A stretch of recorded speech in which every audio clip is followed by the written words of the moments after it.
Hello, I'm the Nostalgia Critic. I remember it so you don't have to. Hey kids, it's Saturday night! Hooray! School is out! Hooray! The night is young! Hooray! All your friends are free! Hooray! And you can't drive! Fuck! But thank God Nickelodeon's got you covered. For every Saturday night, Nickelodeon was kind enough to give us SNICK. SNICK was a gathering of some of Nickelodeon's most popular shows, along with a few new ones, that would air every single Saturday night. Their symbol was an orange couch that was so tacky for any homeowner to take in that they left it outside. Now, I've already talked about some of these shows like Ren and Stimpy, Rugrats, and Clarissa Explains It All, but there were a lot of other shows that were thrown into the mix too. Shows that once again helped Nickelodeon get its identity. So let's start with one of Nickelodeon's biggest Let's start with this. Roundhouse. Roundhouse was a sketch show that was kind of like that improv group you've seen that isn't really funny but God knows they're trying. It was pretty much kids who performed in front of a live audience with no real sets, very few props, and practically no costumes. We were supposed to imagine all those. Like imagine that I have a remote control. Now imagine that I'm changing the channel. Oh wait, I don't. That's why we have concrete matter. Use it! They would perform sketches, musical numbers, and all sorts of other crap while trying to somehow convey a message. Hi, I'm Mac McMurray. Try saying that 3 times real fast. Mac McMurray, Mac McMurray, Mac McMurray. You see, I can't even say it, and it's my own dang name. Remember those lame self-esteem groups that would come to your school, do some sketches, and actually make you want to return to your class? Just imagine that in prime time.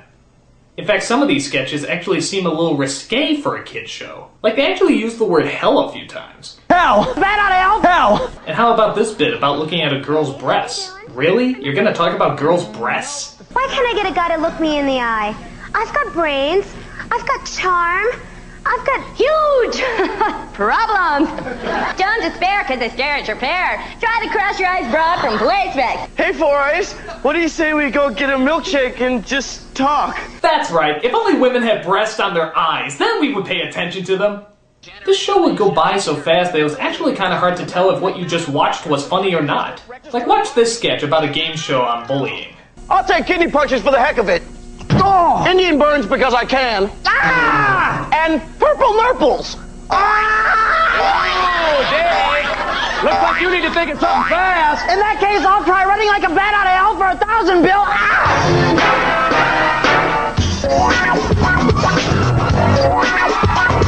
Dancing? Hi, why are we dancing?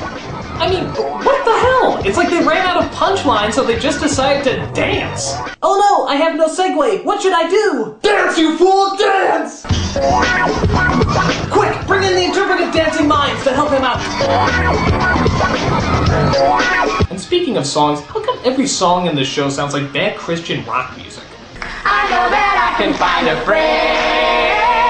Everyone's got a mission in life, and this is mine. Nah, I take it back. Even Christian rock music isn't that bad. Everything electronic in the whole house is off. Well, what do we do now? Well, I guess we could talk to each other. This isn't talking, this is singing.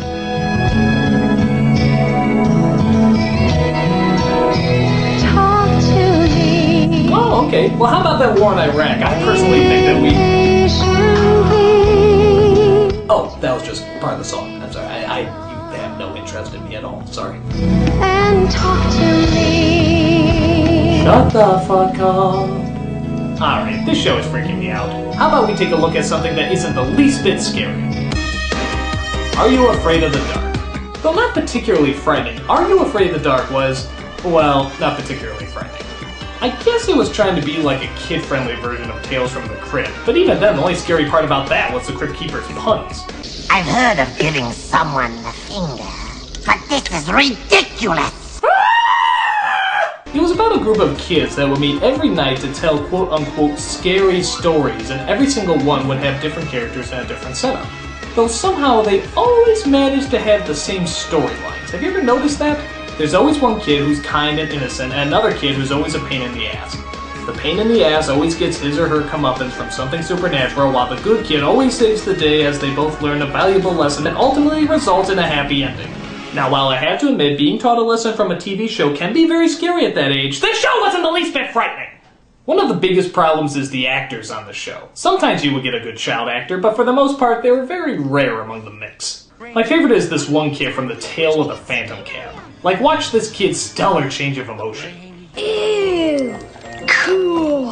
I'm playing two emotions at once! I can't get either of them right. Ew. Cool. Or how about this scene where he tries to figure out a riddle this old wizard gave him?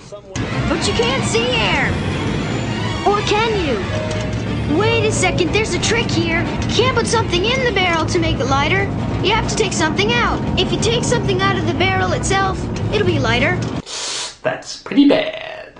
Actually, his acting sounds a little familiar. It's weightless, you can see it, and if you put it in a barrel, it'll make the barrel lighter. This is tense! R2, get us off this autopilot. It's gonna get us both killed. It's like they had the same acting coach. However, the most annoying part is just the kids who are telling the story who call themselves the Midnight Society. I think these kids take this stuff way too seriously. We're called the Midnight Society. We're right next to the Dungeons & Dragons role-playing game. Separately, we're very different. We like different things. We go to different schools, and we have different friends. Some of us like the same gender. But not me. But one thing draws us together. Smoking weed around the fireplace. The dark. And smoking weed around the fireplace. This is a warning to all who join us. You're going to leave the comfort of the light and step into the world of the supernatural. We play Magic the Gathering, bitches! What? Okay, what's with the blindfold? Yeah, what's with the blindfold? This meeting place is secret? Yeah, and you're not in yet. There are people who would kill their unborn babies to find this location! Who sponsors Frank? We have sponsors? I do. He's a good guy. Yeah, but can he tell a good story? Who said that? Who dares question my storytelling abilities, huh? So the person tells his story, and at the end they have a vote as to whether or not he should be allowed in this most sacred of bullshit societies. And now the vote. Thumbs up means Frank's in, thumbs down he's not. And it has to be unanimous. Hey, is this really necessary? I mean, couldn't we just say whether or not we like the story? I mean, it'd go a lot faster. You don't understand the rules of this society. Without these rules, this whole organization would fall apart. Yeah, about that too. Do we really have to be so official all the time? I mean, can't we just, I don't know, eat some snacks, drink some beer, maybe tell a story, you know, do stuff that kids are supposed to do? I don't think you're a team player anymore, kid. Do I have to unleash the rabid, crotch-biting wildebeest again? No, I'm cool. Just, God, don't release that thing. Good! So like I said, thumbs up. Kiki? Betty Ann? Kristen? Eric? Simon? Dreadful. I also like the fact that before every story they throw magic dust on the fire that somehow makes the title appear. I guess it's just magic credit dust or something. Actually, I always thought that stuff was cocaine, and that's why the kids kept coming back all the time. But I will give it this, it was at least entertaining. I mean, sure it was campy, but a lot of it was creative, and it did often keep my interest until the end of the show. So I guess that's something. And I guess for really, really young kids, it was a decent enough show. But enough of all that, let's move on to all that! All that meaning all that entails, but all that the TV series that was in fact all that and a bag of chips. But all that you know already because all of that... Alright, this joke is dead. As if Nick didn't have enough sketch shows, we were given all of that. A very hit-and-miss comedy that actually had a cast that was half African-American. And I gotta admit, that was pretty damn cool. But In Living Color had mostly African-American. Racist. Though it is funny, because when you look at the show about 10 years later, wow, look how whitened up it became! It's like a plain black coffee turning into a latte and then just giving up and turning into milk. How delightfully sickening. But oh well, we were there at the start with the original characters and sketches. Like the two old guys who look like Don King and Uncle Remus. Excuse me, guys, could you keep it down a little bit? Cleveland, did you hear what that man said to us? He must be the president of the audience or something. Or the Good Burger Kid, who seemed to encompass all the Teenage Mutant Ninja Turtles in just one voice. Welcome to Good Burger, home of the Good Burger. Can I take your order? Or how about Cheese Police, the foreign guy, or Ear Boy. Alright, some of these characters did seem like satires of satires, but they weren't all like that. Some of them were pretty good. Like, I love the librarian who would always try to keep peace and quiet in the library by yelling at the top of her lungs. Quiet! This is a library! That's funny enough, but then she proceeds to yell on the phone, eat chips, play the drums, and even do some construction work. That's actually pretty funny. I also like learning French with Pierre, where he taught you phrases that made you sound like you have no idea how to speak French. Plus, you have to give them credit on the best Ross Perot impression ever done in the history of comedy, performed by a little girl with rubber ears. You let me finish. Am I eucalyptus tree or can't I finish? Right on the crooked prosthetic nose. I got $4 billion, so listen up. Wow, right down to the fact that he thinks he actually has money. How delightfully perceptive. And speaking of impressions, here's a weird little coincidence. Kenan Thompson, who would go on to do Bill Cosby on Saturday Night Live, is actually doing Bill Cosby here as a little kid. Then you go grab a permanent marker and proceed to write her name on the forehead. He grew into it. Now, like I said, this show was hit and miss, so there were certainly a lot of sketches that weren't that funny, too. Like, I never thought the Vital Information sketch was funny, but obviously the writers thought it was, because they used it all the friggin' time. If you're standing in a line, it's rude to keep turning to the person behind you and saying, I'm in front of you, I'm still in front of you, I am! Here's another one. When writing a sketch, don't assume that things are funny because you scream it. Because it's not. If little Miss Muffet sits on your tuffet, say, hey, Miss Muffet, get your butt off my tuffet!